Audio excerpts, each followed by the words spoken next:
Funeral Weather by Natasha Romanov Official, A Shade of Green. Tony stood stiffly, hands clasped tightly behind his back so that nobody would try to hold them. He held himself tall and straight, closing himself off so maybe nobody would try to comfort him. He knew that it was a useless and illogical thought.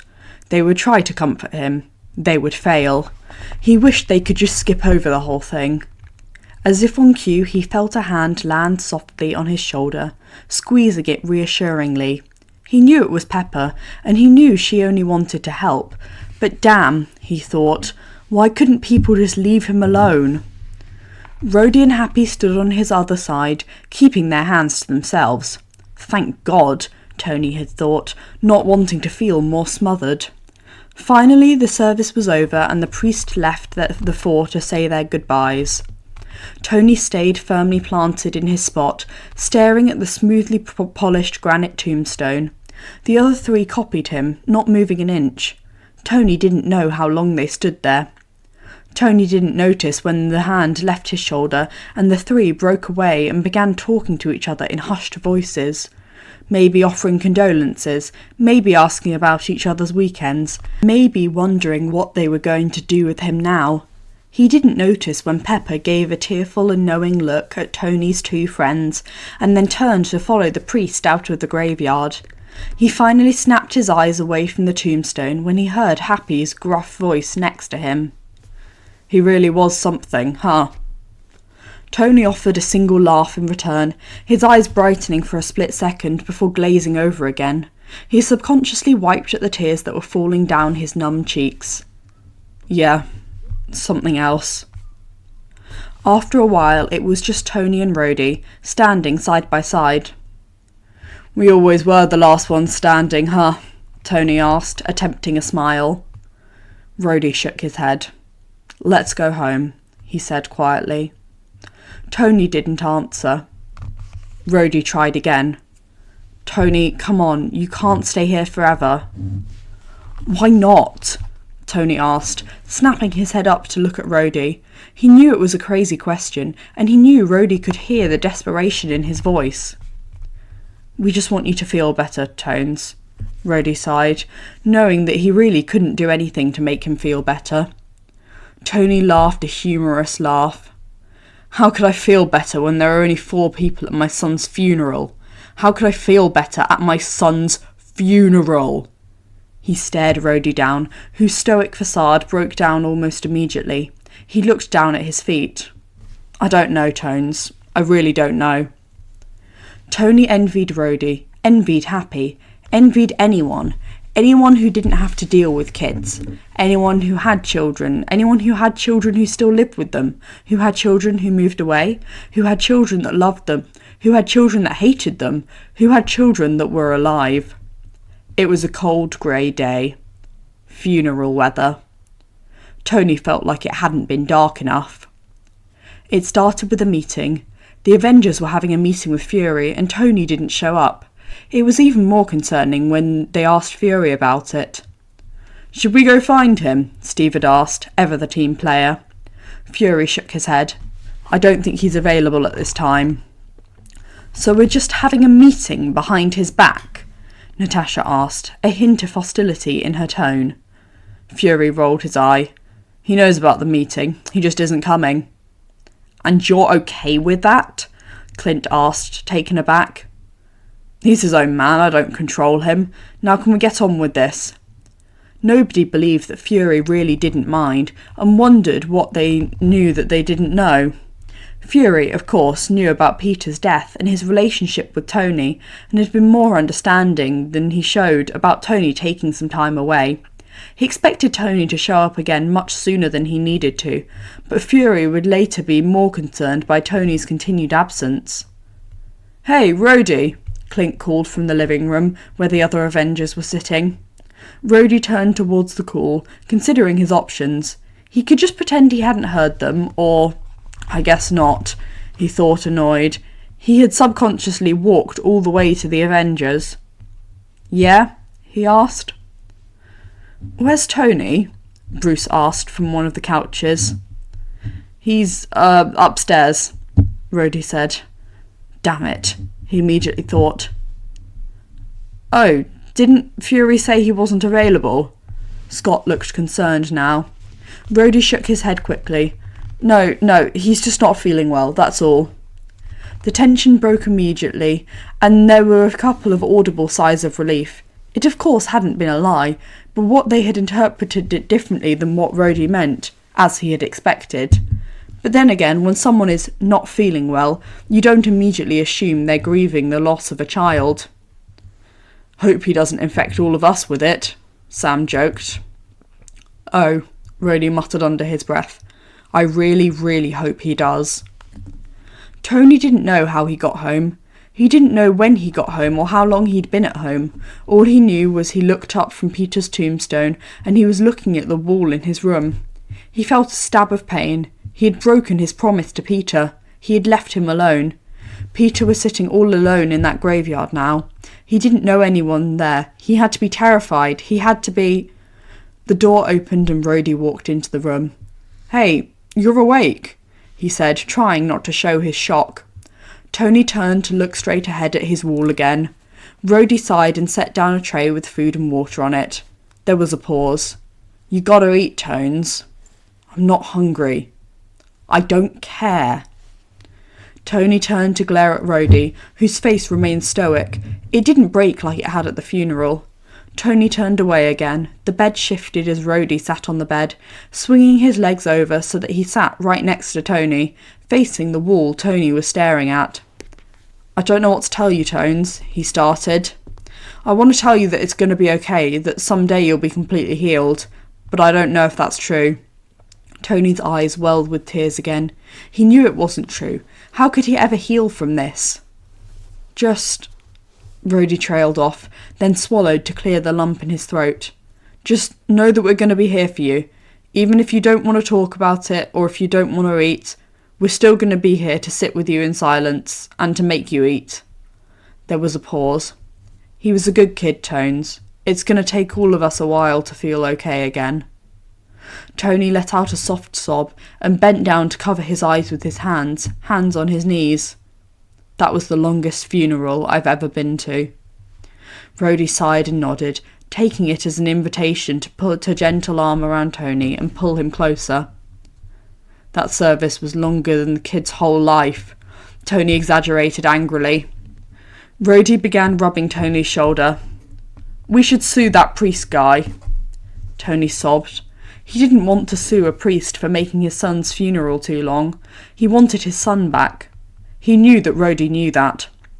Rhodey had taken care of Tony in his worst moments for as long as he could remember. Late nights of trying to get Tony to drink water, holding him up in front of the toilet as he gagged up everything he drank that night, and rolling his eyes the next morning as Tony said, every time, you didn't have to do that. It had always been hard taking care of Tony, but Rhodey had always managed it. Somehow it had been easier then, back when Tony was the only one with problems, the only one with crippling anxiety and deaths to grieve. A lot had changed since then. Now they shared a burden. Who knew the weight of a child would be so heavy to bear? It took a whole month for Tony Stark to leave his room. He still didn't leave the tower, and the tabloids were going insane, even speculating his death.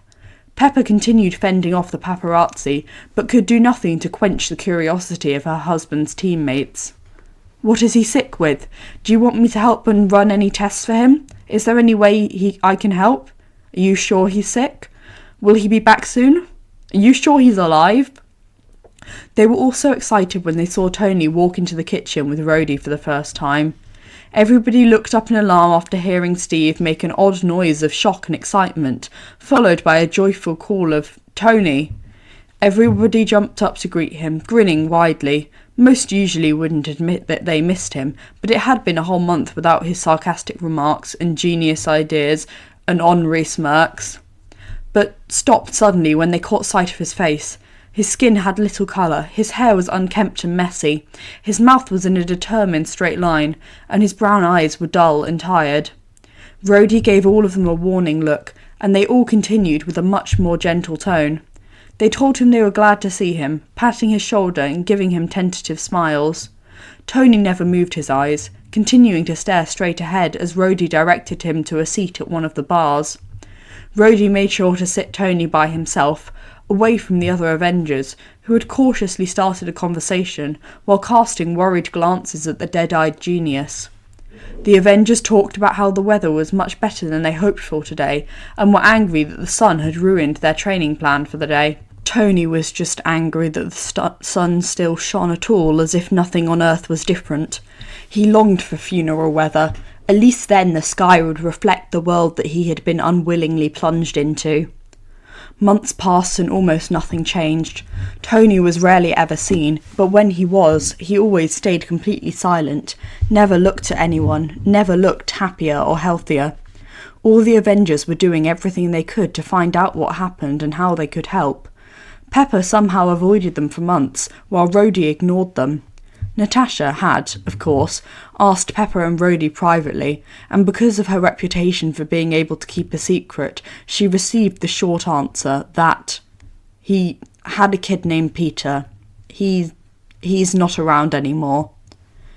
Natasha had been sensitive enough not to ask anything else.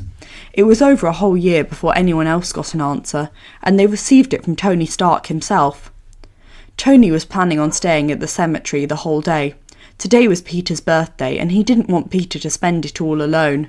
It had been a long time since he got up early in the morning by choice. He only ever used to do it to make Peter breakfast, but he felt a sense of purpose this morning. It was his son's birthday. Why should he be sad? Besides, the fact that he would be celebrating his kid's birthday in a cemetery by himself, he thought.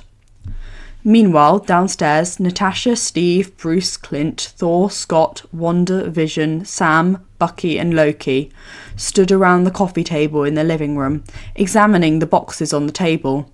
There were CDs and photos, a wrapped birthday present and multiple bouquets of flowers. Steve pulled the tag on the present and read the name. Peter Parker. He showed the group.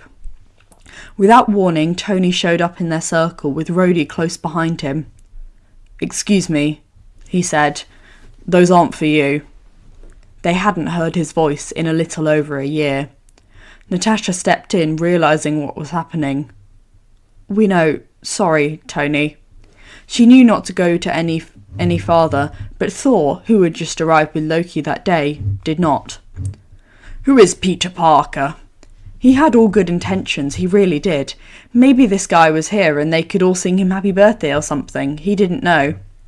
Rhodey's eyes went wider than anyone had ever seen, and immediately everyone knew Thor had made a mistake. Tony picked up the present and shifted it so that it was between his right arm and his waist. "He was my kid."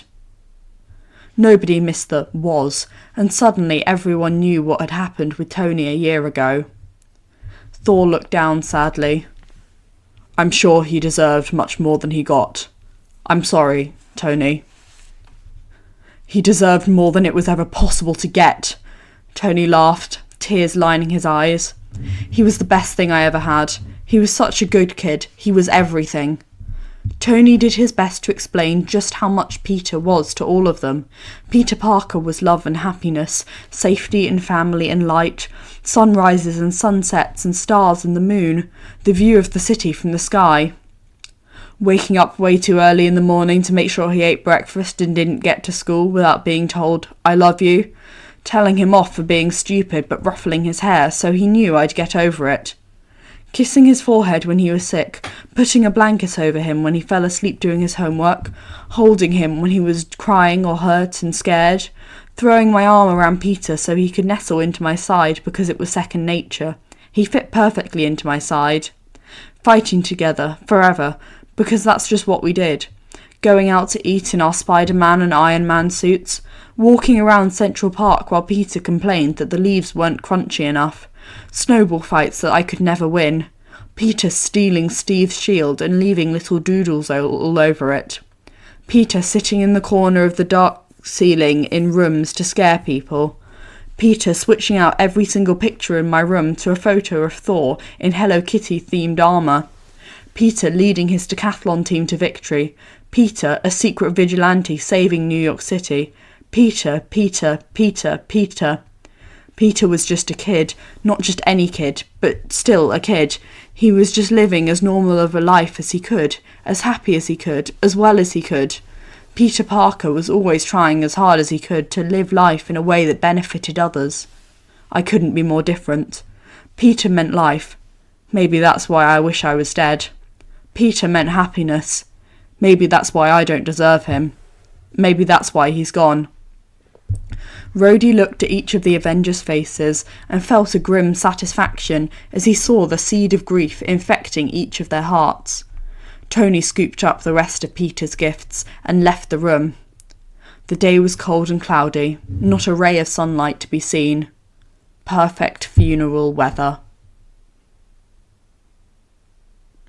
Thank you for listening. I hope you have a lovely rest of your day.